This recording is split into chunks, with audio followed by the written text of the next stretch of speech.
अभी हम आ रहे थे तो रास्ते में नरेंद्र मोदी का हमने एक वीडियो देखा। नरेंद्र मोदी जिस सफाई के साथ झूठ को बोलते हैं, शायद ही कोई इस तरह से झूठ बोल सकता होगा। भारत के प्रधानमंत्री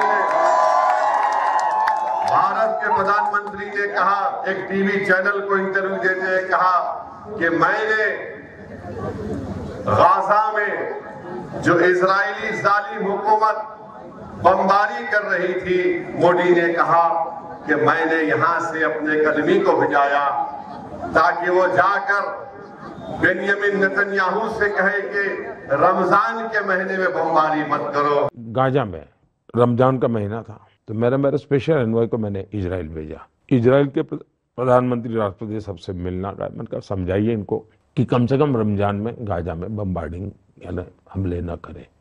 नरेंद्र मोदी इतना झूठ क्यों बोलते हैं आप?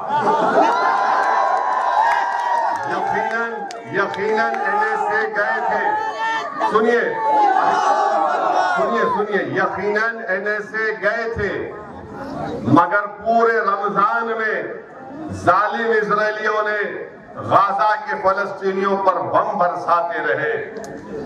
आज 16,000 बच्चे मर गए नरेंद्र मोदी गाजा में, 15,000 महिला मर चुकी है, 12 लाख अवाम बेघर हो चुकी है।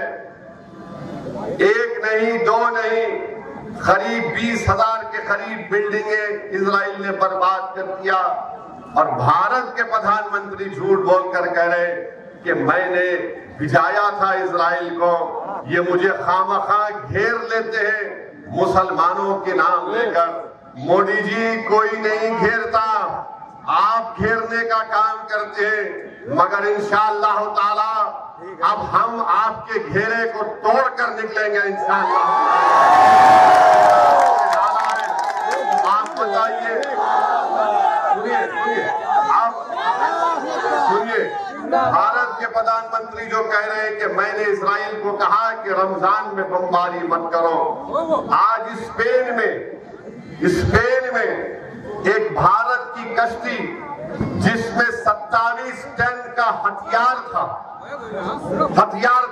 असला था, एक्सप्लोजिव थे, उसको स्पेन की हुकूमत ने कहा कि तुम स्पेन में आकर कश्ती को अंदर नहीं ला सकते।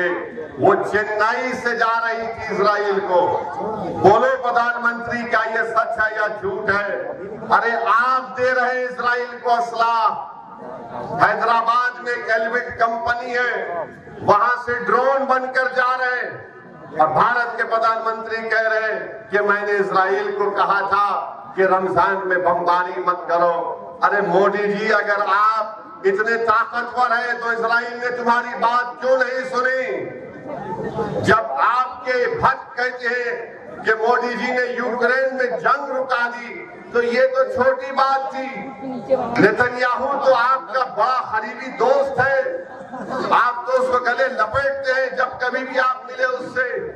बताओ कितना झूठ आप बोलेंगे।